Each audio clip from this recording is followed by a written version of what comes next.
tona dhe lutim Allahun e madhëruar të na mbrojë prej të këqijave të vetëve tona dhe të punëve tona.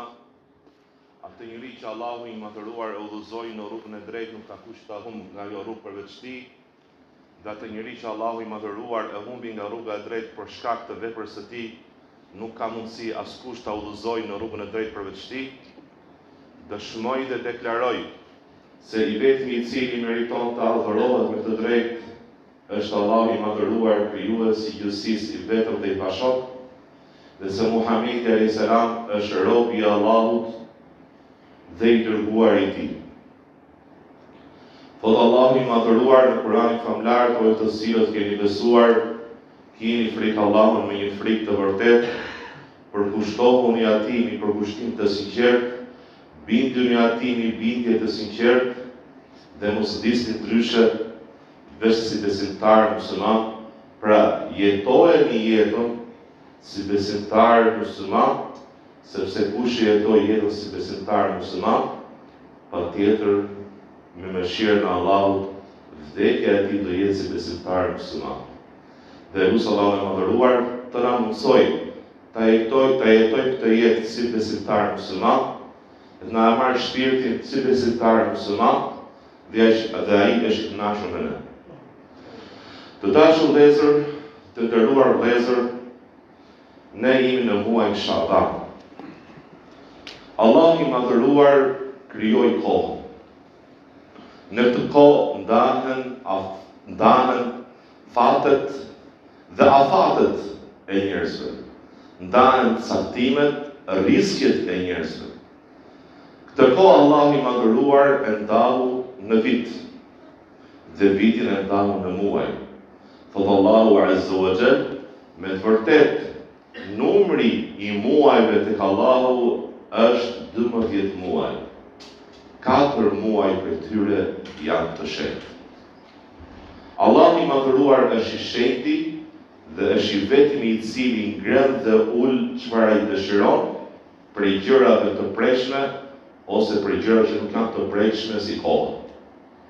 Dhe Allahu i madhëruar bëri muajin Dhul-Qa'da, muajin Dhul-Hijja, muajin Muharram dhe muajin Rajab, 4 muajt e shenjtë në të cilat adhurimi shpërblehet më shumë, puna e mirë shpërblehet më shumë, sikurse gjithashtu dhe puna e keqe dhe gjunahi, për të dënimi është më i madh. Sikurse Allahu i madhëruar i bëri këto muaj 4, të muaj të 4 të shenjtë, e bëri të shenjtë gjithashtu të begat, gjithashtu muajin e Ramazanit. Bëri këtë muajin e agjërimit, ku besimtarët agjërojnë agjërimin e të detyrueshëm. Dhe në këtë muaj Allahu i madhëruar zbriti Kur'anin, fjalën më të mirë, në natën e 4. Ajetet e para të Kur'anit kanë zbritur në muajin e Ramazanit. Prandaj muaji i Ramazanit quhet gjithashtu muaji i Kur'anit. Në të muaj të Allahu i madhëruar, shehru Ramadan, muaji i Ramazanit, është muaji në të cilin Allahu zbriti Kur'anin famlar. Gjithashtu, duke u bazuar në argumente të sakta, në hadithe të sakta, vërejmë se edhe një muaj tjetër është me shumë vlerë në shariatin ton, në fen ton. Dhe ai është muaji i Shabanit. E ka vlerësuar profeti alayhis salam, është kujdesur për ditët e muajit të Shabanit, ti mbushte këto ditë me punë të mira dhe agjërime. Dhe kur profeti alayhis salam është rregull, kujdeset për diçka, e vlerëson diçka, është detyrë për ne gjithashtu të kujdesemi dhe ta vlerësojmë atë gjë. Kush dëshiron të jetë prej atyre që janë të shpëtuar, ndjeko rrugën e kujt? rrugën e profetit sallallahu alaihi wasallam. Dhe kush ndjek rrugën e profetit sallallahu alaihi wasallam, ai ka shpëtuar dhe ka fituar inshallah xhenet. Thuaj, nëse ju e doni Allahun, thuaj atyre që pretendojnë dashurinë e Allahut, le të më ndjekin mua, le të më ndjekin në rrugën time, dhe si pasojë dhe si rezultat, Allahu i madhëruar do t'i dojë ata. Dhe do t'i fali gjunahet e tyre, dhe Allahu është ai i cili fal shumë gjunahe, dhe është mëshirues. Të dashur vëllezër, para se të filloj për vlerën, të flas për vlerën e muajit të Shabanit, dhe të përmend hadithet dhe argumentet që kanë ardhur në lidhje me vlerën ose dispozita dhe norma që lidhen me muajin e Shabanit, dua t'ju kujtoj juve se sa shpejt kalojnë vitet, muajt, ditët, dhe ne nuk i ndjejmë. Besoj se ju si xhamati kësaj xhamie i kujtoni vetes suaj që para një viti për këtë muaj në muajin Shaban, hoxha foli gjithashtu për njëjtën temë. Foli për vlerën e muajit Shaban, për vlerën e Ramazanit, dhe si mirëpritet ky muaj. Kaloi shumë shpejt viti, dhe ne sot jemi prapë në këtë muaj. Besoj se të gjithë ne e agjëruam Ramazanin e kaluar, por se kemi pasur bashkë me ne të dashur, vëllezër të afër, që agjëruan bashkë me ne, u falën në saf bashkë me ne, dhe ka prej tyre që sot ku janë. Disa prej tyre nuk të vdekur, nuk janë mbi tokë, nuk marrin më frymë, janë në tokë, në vallet e tyre. Dhe besoj se patjetër ka pas njerëz për atyre që ju i njihni nga afër apo larg, që kanë qenë me ju ose larg jush, besimtar që agjëruan sikurse edhe ju, u falën sikurse edhe ju, dhe sot ata nuk janë. Ne u afruam tani në muajin e Ramazanit. Jemi gati 3 javë e pak larg muajit Ramazanit. Se lejtët njiheshin që 6 muaj për Ramazanit, e lusnin Allahun e madhëruar që t'i mundsonte të arrijnë muajin e Ramazanit. Dhe ne jemi afruar shumë këtij muaj. E lus Allahun e madhëruar për vetën time dhe për ju, të na mundsoj të arrijmë muajin e Ramazanit, të na mundsoj të agjërojmë këtë muaj të plotë, dhe lusë Allahun e madhëruar të na marrë këtë agjërim për nesh të pranuar. Dhe ai është i kënaqur me ne. Ne nuk e dim, edhe pse jemi afruar shumë Ramazanit, a do të arrijmë Ramazanin? Ne nuk e dim, dhe nëse arrijmë Ramazanin, a do kemi mundësi ta plotësojmë Ramazanin? A do kemi mundësi të festojmë Bajramin? Dhe nëse ne agjërojmë Ramazanin, ne nuk e dim gjithashtu, a do pranohet tek Allahu apo jo? Dhe shpresa është e madhe, dhe mendimi është i mirë për Allahun e madhëruar, të na ketë pranuar, inshallah, çdo mundësi që ne veprojmë. Gjithashtu, mbasi të agjërojmë të Ramazan, inshallah, me lejen e Allahut të madhëruar, nuk e dim, a do të arrijmë Ramazanin tjetër. Prandaj është e këshillueshme, duke u bazuar tek porozia profetike, që çdo adhurim të rëndësishëm, besimtari duhet ta kryej, sikurse ai është adhurimi i lavdëmirës, adhurimi i fundit për të. Thot profeti sallallahu alaihi wasallam, fale namazin tënd sikur të jetë namazi i lavdëmirës. Ma të namaz të jetë lavdëmirë jetës tënde. Gjithmonë do jetë një herë që ai namaz do jetë namazi i fundit. E fali i kindin sot Junusi dhe Serbin. E fali Yasin, ishte me në bashkë. E fali Sabahun, ishte gjuma me ne. Vdiqje.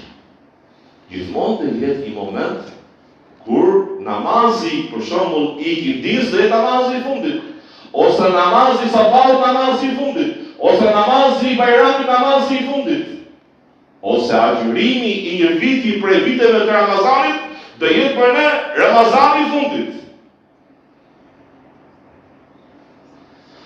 Atëherë, kur besimtari e kryen një adhurim, sikur ai ishte adhurimi i fundit, dhe së ketë mundësi më të shkoj prapë të arrijë të adhurim, atëherë përqendrimi, përkushtimi, sinqeriteti, që është shkaku më kryesor që një adhurim të pranohet dhe shpërblimi të shkëlqyohet, do jetë ky përkushtim dhe ky sinqeritet më i madh. Prandaj këshilloj vetë time, këshilloj dhe juve gjithashtu që ta kuptoni gjithmonë këtë pjesë, këtë pikë. Agjëroni Ramazanin, inshallah, pasi ta arrini. Falni namazet, për çdo herë mendoni se ndoshta ai namaz, ai agjërim mund të jetë agjërimi i fundit për ty.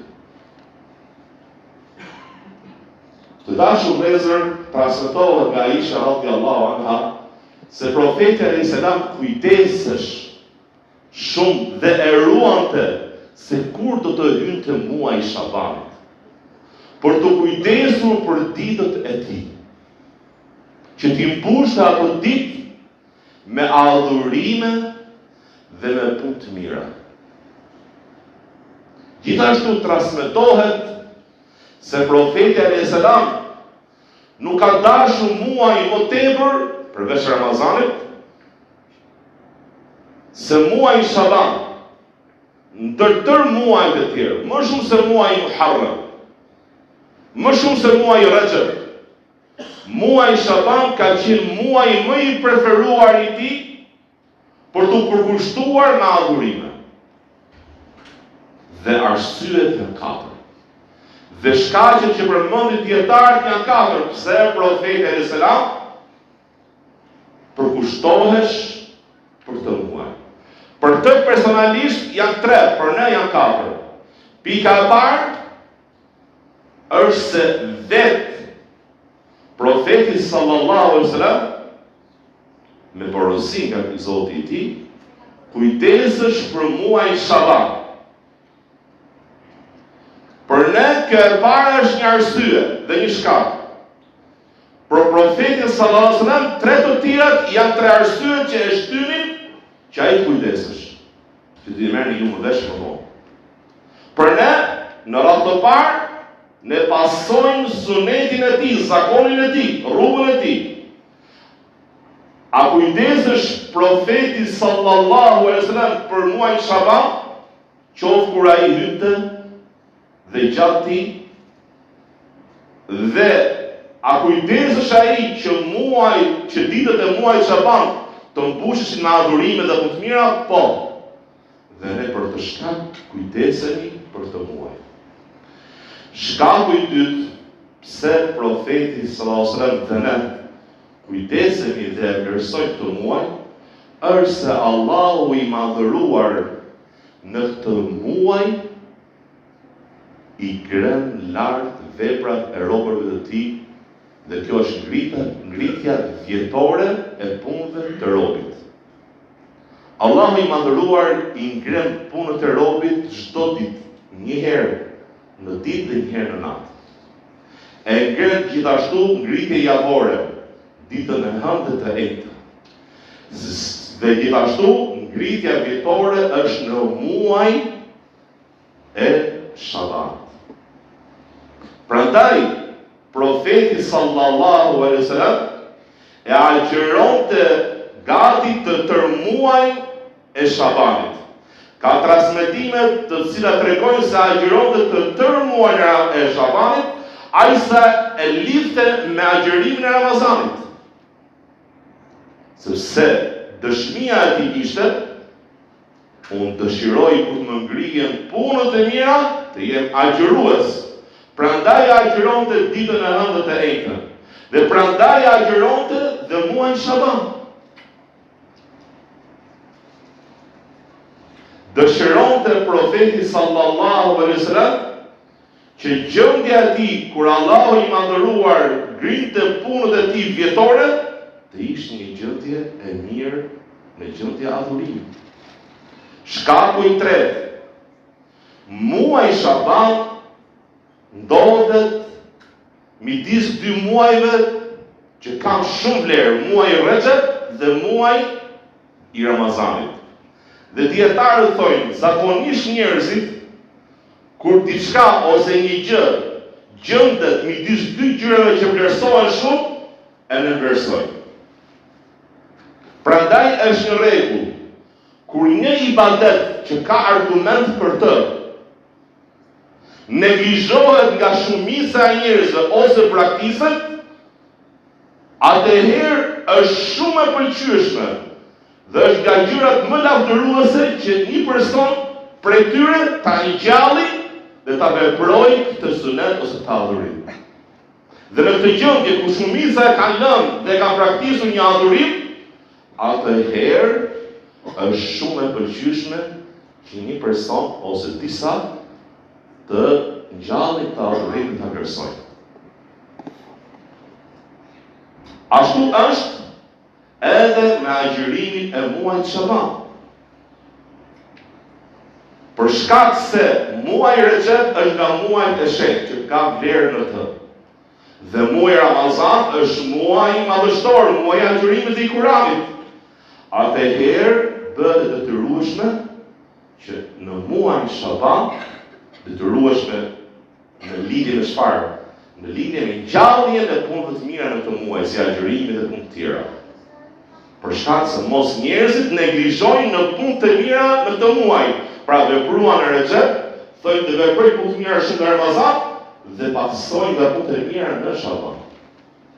Për këtë shkak është e pëlqyeshme të agjërohet muaji Shaban shumica e tij. Shkaku i katërt është se muaji Shaban i ngjan nafileve ratibe që falen para namazit farz. Është një para përgatitje për muajin e Ramazanit. Besimtari në muajin Shaban përgatitet shpirtërisht, e përgatit zemrën e tij, shpirtin e tij me adhurime të cilat bëhen gjithashtu në muajin e Ramazanit, siç janë agjërimi dhe leximi i Kuranit. Dhe është quajtur muaji i Shabanit muaji i lezuesve, sepse të parëta, besimtarët në përgjithësi, gjithmonë kujdesen dhe lexojnë shumë Kuranin, librin e Allahut madhëruar, por se pikërisht në muajin Shaban e shtonin leximin e Kuranit për të përgatitur për muajin madhështor, për muajin e Ramazanit. Pra, muaji Shaban, shkaku i katërt se kujdesemi me agjërim dhe lexim Kuranit dhe punë të mira, se është një para përgatitje, është një përgatitje e shpirtit para Ramazanit. Në mënyrë që kur të vijë Ramazani, të jemi të gatshëm, të jemi gati në kryerjen e punëve të mira, të cilat shumë fishohen në muajin e bekat të Ramazanit. Elusë Allahun e madhëruar të na mundsoj punë të mira në muajin Shaban, elusë Allahun e madhëruar të na mundsoj të arrijmë Ramazanin me besim dhe shëndet të plot, elusë Allahun e madhëruar të na mundsoj agjërimin e këtij muaji, një agjërim të plot dhe ai është i kënaqur me ne. أقول قولي هذا وأستغفر الله لي ولكم ولسائر المؤمنين فاستغفروه إنه هو الغفور الرحيم.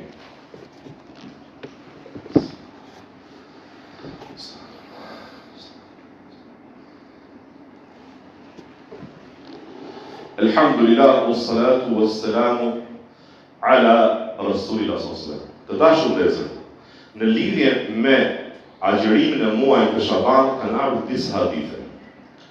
Ka hadithe që tregojnë që profeti sallallahu alajhi wasallam nga Aisha që ai e ka agjëruar tërë muajin Shaban.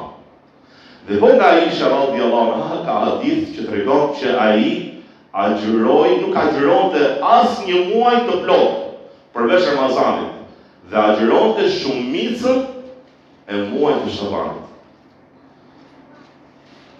Dhe për të bashkuar midis këtyre haditheve që tregojnë që profeti sallallahu alajhi wasallam agjeronte të plot muaj Shaban, ai sa e lidhte me agjerimin e muajit Ramazanit, dhe hadithe që tregojnë që profeti sallallahu alajhi wasallam agjeronte shumicën e tij, atëherë dalë në mendimin e saktë, sepse ka mendim nga selefët, nga të parë, nga dietarët, që thonë është e pëlqyeshme të agjerohet i plot muaji i Shabanit dhe të lidhet bashkë 2 muaj agjerim me muajin e Ramazanit. Por se e sakta është që profeti sallallahu alajhi wasallam në shumicën e viteve e agjeronte të plot. Dhe kishte vite që ai e linte muajin, pra agjerimin e muajit të Shabanit jo të plot, agjeronte pra shumicën e tij dhe nuk linte 2 apo 3 ditë pa agjeruar. Dhe e sakta është, pra atë i cili dëshiron të agjerojë muajin Shaban, suneti është të agjerohet shumica e tij dhe jo tërë muaji.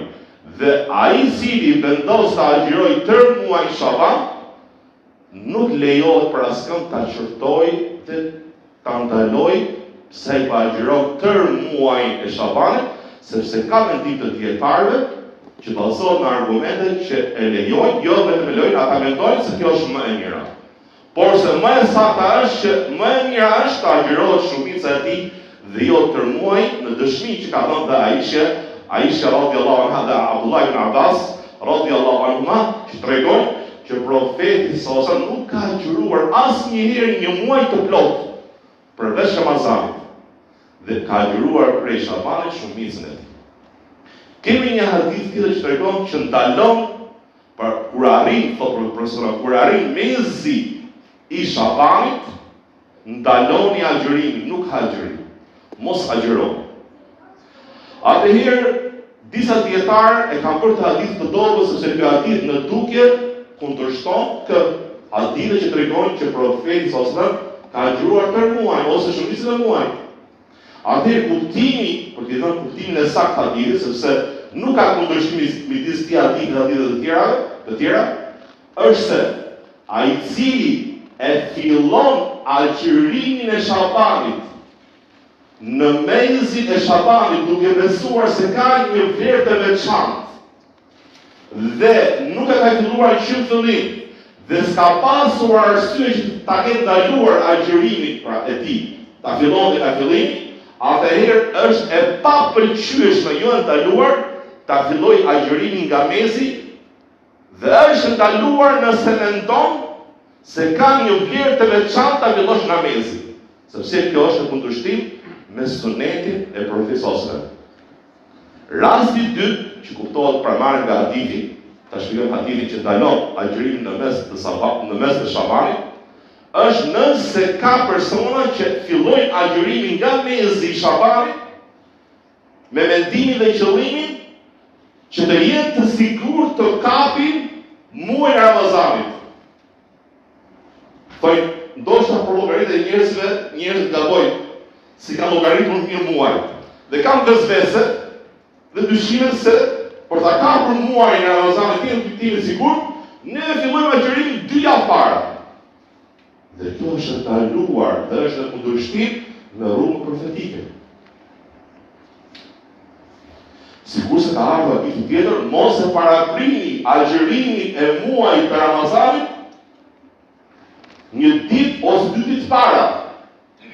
Dhe kjo vlen gjithashtu për atë i cili është qëllimi i tij që do të jetë sigurt të arrijë Ramazanin. Jo. Nëse hëna nuk shikohet, ka re, atëherë plotësohet muaji i Shabanit i plot 30 ditë dhe fillohet Ramazani. Kjo është porosia profetike. Në ato vende ku shikohet hëna, pra nuk punon me kalendarin, ne agjerojmë dhe çelim me kalendarin. Në momentin kur e shikojmë hënën e Ramazanit, agjerojmë. Në momentin kur shikojmë hënën e Shawalit, e ndërpresim. Në momentin, në rastin e gjendjes kur ka re dhe nuk shikohet hëna, atëherë plotësojnë punën e Shabanit 30 dhe agjërojnë më pas fillojnë agjërimin e Ramazanit. Dhe nuk lejohet dita e dyshimit ose ditët e dyshimit. Gjithashtu është për të sqaruar se në muajin Shaban, në natën e mezit të muajit Shaban, pra 15 Shaban, në atë natë, disa besojnë se ka një vlerë të veçantë në të cilën ka disa adhurime që duhet të kryen për namazet dhe dhikreve. Quhet namazi i 1000 lutjeve. Ose namazi i 1000.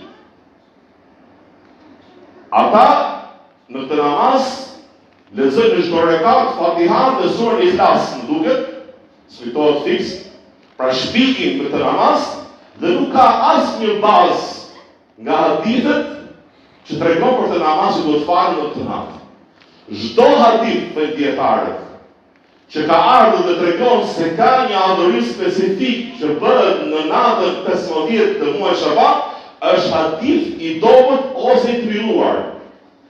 Hadithi i vetëm që është i saktë është hadithi që thot profeti sallallahu në këtë natë Allahu shikon tek robërit e tij dhe i fal tërë krijesat, përveç 2 personave.